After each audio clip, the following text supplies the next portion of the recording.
Well, I've been thinking about and frustrated about, housing for the disabled, and especially housing for people in wheelchairs. It's how do we fix this at the federal level? How do we fix this at the state level? That to me, every neighborhood, every county, every city, every state has to have so many houses for especially wheelchair users because we we're on wheels and it's hard for us to get from point A to point B, and there's such a scarcity, and I know of people who have had to move to another state to get into housing, and they have to wait so many days to become, you know, uh, a citizen of that state, and then be able to request housing, and then they have to wait forever to be able to get housing. So I don't know what the plan would be other than for us to, um, you know, push our members in the county and push our members at the at the state level to say, hey, we are in serious trouble here with the lack of housing for the disabled. And, even group homes that sometimes are needed for those who need that company, who need assisted living type situations, there's a scarcity there too. So we're in a mess.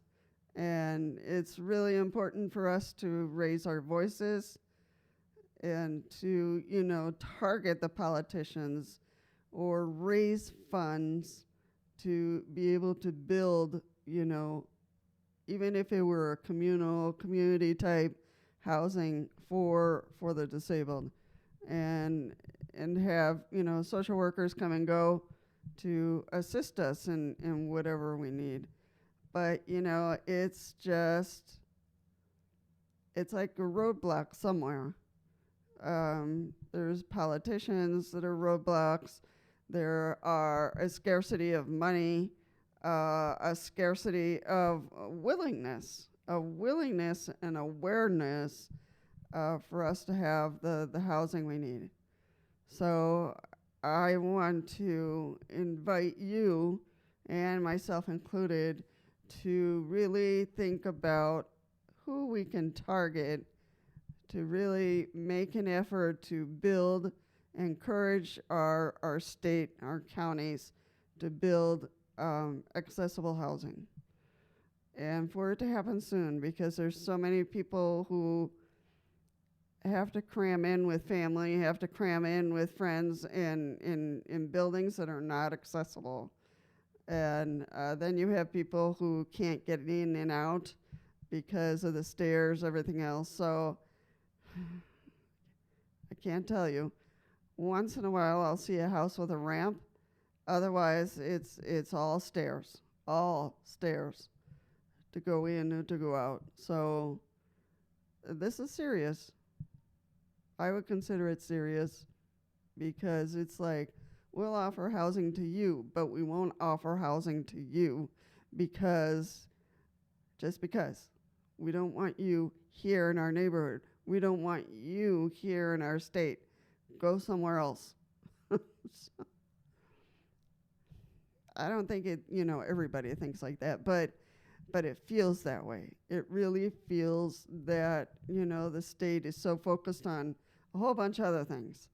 I don't know what your housing situation looks like in your country, in your province, in your region, but holy cow, um, you really have to think about who to target, how to organize ourselves, so that we can raise voices and money to build the necessary housing.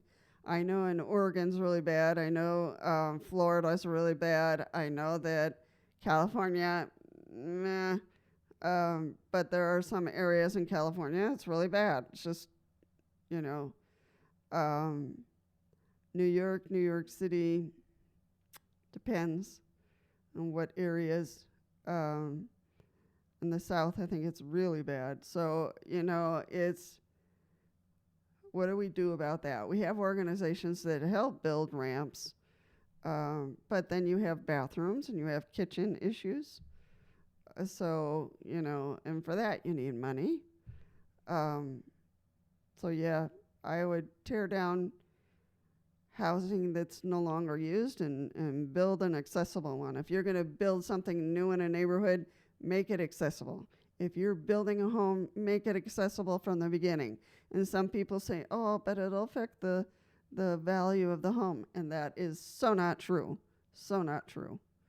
It will actually add value to the home because as people age, the boomers and or people coming from other countries, they need that.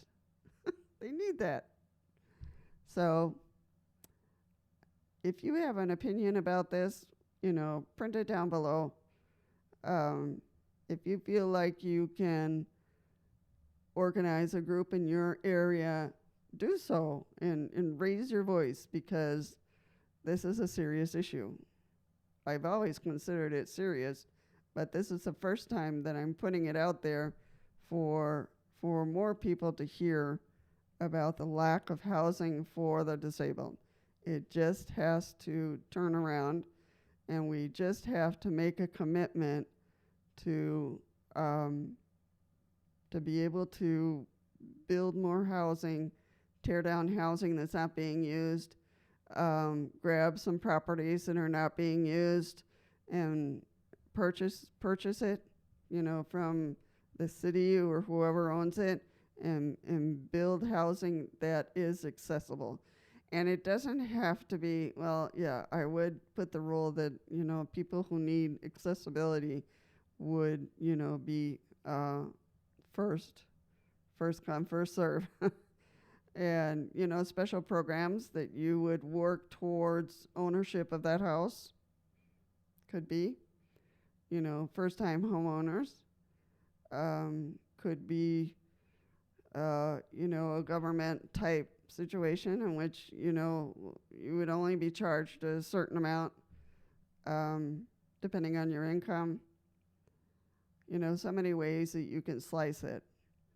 But truly, housing, we need to turn it around, and we need to come together to create a voice for the disabled in Congress so that the states get going and start building more homes that are accessible. All right, well, I said my piece.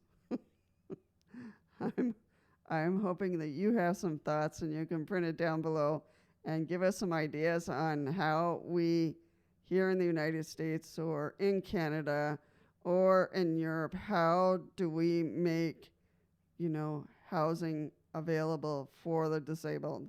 Because we struggle so much to find a place to rent. I think also you have to be realistic with yourself in terms of independent living or accessible place or a nursing home. Sometimes we don't want to admit our needs, but you have to be realistic. Can you live alone? And if you can't, can you look for assisted living? Or do you have to do a nursing home? And not everybody wants a nursing home. I don't want a nursing home. But how much can you do for yourself? How much are people doing for you already? Are you able to do the basics for yourself? Showering, cooking, some basic cleaning. You have to give up when the giving up is okay, I guess. So truly, if we're going to look for not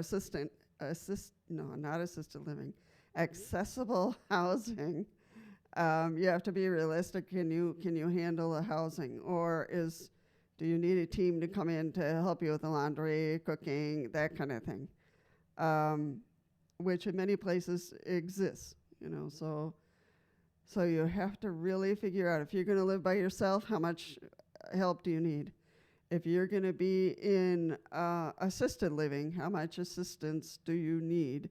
Because there comes to a point where if it's too much assistance, then that spells something else. That spells something else. So we have to be realistic with ourselves. So I just wanted to say that piece for us to be really realistic when we're choosing independent, assisted, or nursing home. Sometimes we want nursing home, but we're too independent. Does that make sense? Sometimes we want assisted living when we're still very independent and we don't qualify. So that is just another story. So yeah, sometimes I fear about people who want to be living by themselves, but they can't. They just have too many needs. So I've run into that more than once. So, you know, I think there needs to be an evaluation or a qualification for accessible homes or accessible apartments to a certain extent so they go to the right person.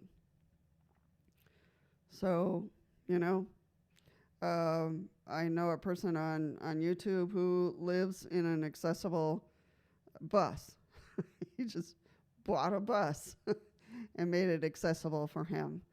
And that could be, you know, a used trailer of some kind that's accessible. And they're living by themselves, you know, somewhere. So, you know, there's options, but it has to be the best option, that you're safe and that you can care for yourself or have people care for you or assist you in the care that you need daily.